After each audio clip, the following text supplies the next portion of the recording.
For 37 years, Michael Freeman believed his father was just another soul lost to the unforgiving waters of Lake Chastain, a tragic fishing accident that left a hole in his family.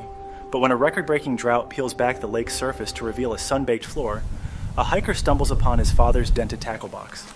The discovery reignites a cold case, but it's the gruesome detail, the strange, non-human flesh snagged in the hooks, that turns a story of loss into a hunt for a truth far darker than a simple drowning. What follows is a story about how a buried truth can be unearthed by nothing more than a change in the weather. If you find value in tales where the past refuses to stay hidden, consider sticking around to the end and sharing your thoughts. Michael Freeman was a man who had made peace with a ghost. At 47, he had a life built on the foundations of a tragedy he'd long since accepted. His father, Robert Freeman, had become a town legend, the man who loved fishing more than anything, who went out on Lake Chastain on a perfectly clear morning in 1978 and simply never came back. The boat was never found. His body was never found. All that remained was the official story, a sudden squall, a capsized boat, a good man lost to the depths. Michael was 10 years old, and that story had been the bedrock of his grief for his entire adult life. He'd learned to live with the not knowing, to fill the silence with the accepted narrative. Until the phone rang on a Tuesday afternoon. It was Sheriff Christopher, a man Michael knew mostly from town fundraisers and the occasional speeding ticket. His voice was professional, but held an unusual note of caution. "Michael, we've got something you need to see. A hiker found something out by the old lake bed. We think it might have belonged to your father." The word lake bed was jarring. For months, the news had been dominated by the drought. Lake Chastain, once a sprawling expanse of blue, had shrunk into a muddy puddle at its center. The long-forgotten foundations of old farmhouses and ancient tree stumps were emerging from the water for the first time in half a century. Michael drove out to the North Shore, his heart a tight knot in his chest. The place was unrecognizable. What used to be a boat launch was now a dusty cliff overlooking a vast, cracked desert of dried mud that stretched for hundreds of yards. Yellow police tape cordoned off a small area. Sheriff Christopher met him there, his face grim. "A hiker, Karen, found it this morning wedged under a petrified log," he said, leading Michael toward a folding table set up by a forensics van. On it sat a dented, metal tackle box, caked in dried mud and rust. Michael's breath caught in his throat. It was old, a sun-kissed brand his dad had been so proud of. He'd seen it 1,000 times in the garage, smelled the faint scent of earthworms and metal lures that clung to it. "It's his," Michael said, his voice a hoarse whisper. He reached out a hand, then stopped, noticing the tangle of fishing hooks caught on the handle. And what was caught in them? It was a piece of something leathery and pale, stained with a dark, reddish-brown color that could only be old blood. It looked disturbingly like a piece of skin. "What is that?" he asked, his stomach churning. "We're not sure," the sheriff admitted. "We're sending it to the state lab for DNA analysis.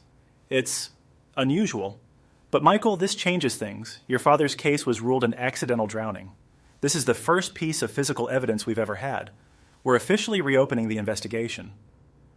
Michael stood there, staring at the tackle box that had been his father's constant companion. For 37 years, the lake had held it secret. Now it had given up a piece of it, but the piece didn't fit the story he had always been told. That night, sleep offered no escape. He dreamt of the lake, not as the peaceful place of his childhood memories, but as a murky, silent tomb. Weeks crawled by, the initial excitement in the local news faded, and the drought continued. Michael tried to return to his normal life, but the image of the tackle box was burned into his mind. The settled peace he had found was gone, replaced by a restless anxiety. The call finally came on a Friday. It was Sheriff Christopher again. "Michael, we got the DNA results back from the lab," he said. There was a long pause. "It's not human." Michael frowned. "Not human? Then what is it?" "It's from a white-tailed deer." The words made no sense. A deer? Why would my father have a piece of raw deer hide on his fishing hooks? "That's the question we're asking," the sheriff said. "It wasn't just hide either. The lab said it was a substantial piece of flesh, torn, not cut cleanly. And it wasn't bait, not for any kind of fish in that lake. We're running it through the wildlife database, but honestly, Michael, this makes no sense for a simple fishing trip." After he hung up, Michael sat in his kitchen, the quiet hum of the refrigerator the only sound. A deer. The story of the tragic accident, the sudden storm, the capsized boat. It all felt thin, flimsy. A piece was missing. A big piece. His mind drifted back to 1978, to his father, and to the man who was always by his side, especially when it came to fishing, Richard, his father's best friend. Uncle Richard, as Michael had called him. Richard was the one who had helped organize the search parties. He was the one who had sat with Michael's mother for weeks, comforting her, assuring her that Robert had died doing what he loved. He was the one who had most firmly cemented the story of the accident in everyone's mind. Michael stood up and walked to the old chest in his living room where his mother had kept his father's belongings. He pulled out a dusty photo album. There they were, Robert and Richard, two young men in their 30s, grinning on the dock, holding up a string of bass. In another, they were in the woods, rifles in hand during hunting season. They were inseparable. Michael's father was the quiet, thoughtful one. Richard was louder, more charismatic, always the one telling the jokes. He thought about Richard's reaction the day his father disappeared. Richard had claimed he was supposed to go with Robert that morning, but had to cancel at the last minute because of a sick child. It was a detail everyone had accepted without question.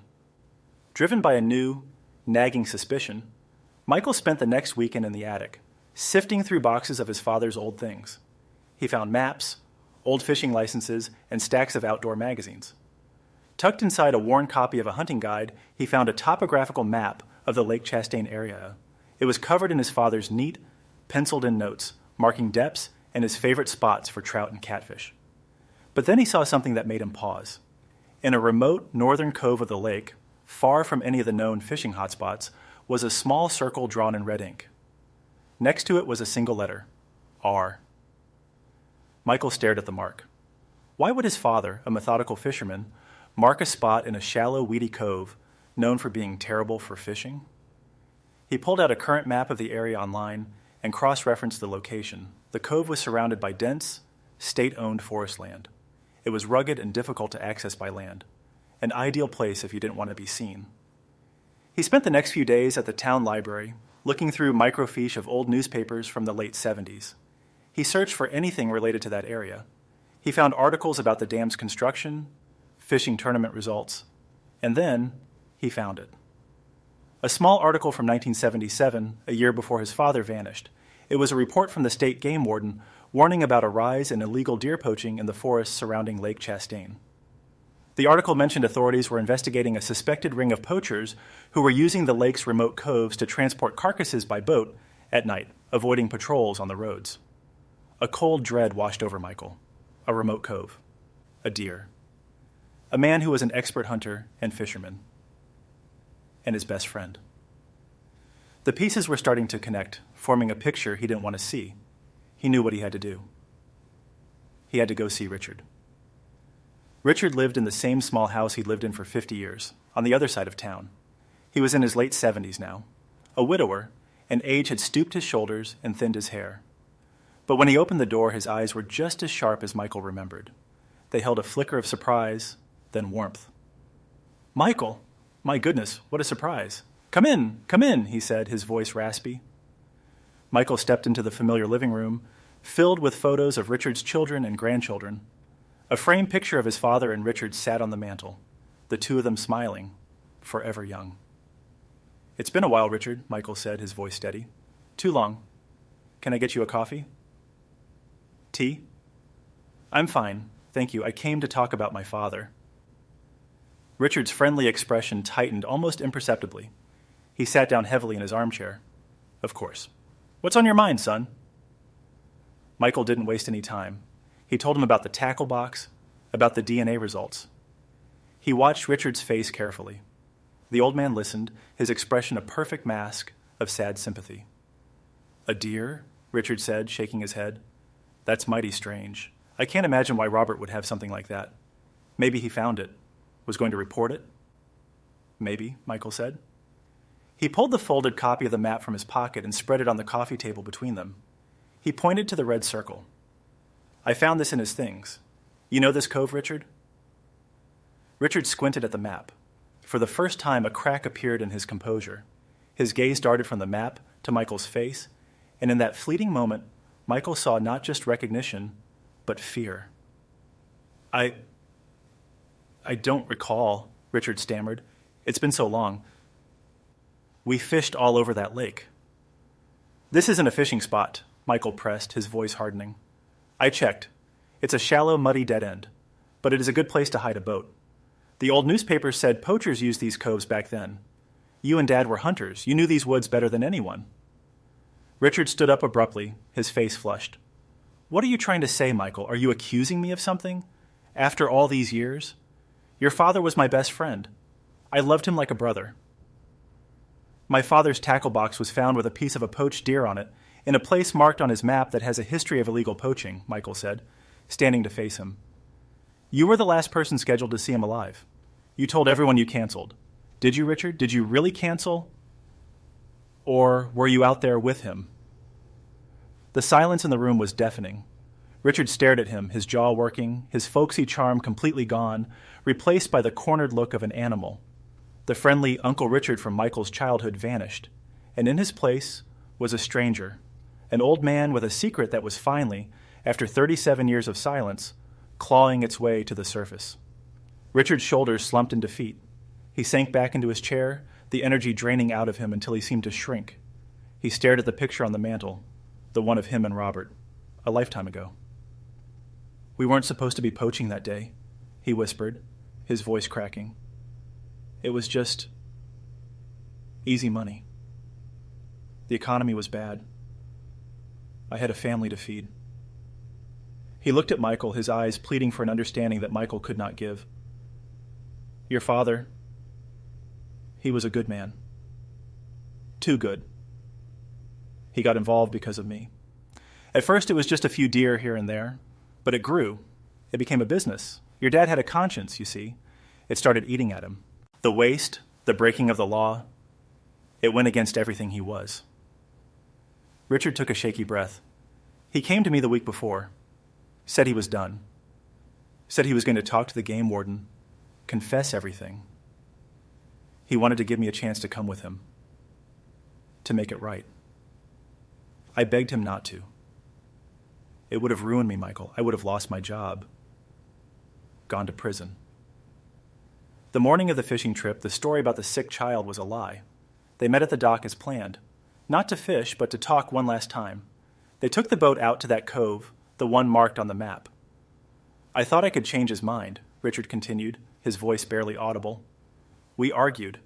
He was so stubborn, so set on doing the right thing. He stood up, said he was taking the boat back to shore, and going straight to the sheriff. I panicked. I just wanted him to sit down, to listen. I picked up an oar to block his way. He pushed back. I pushed harder.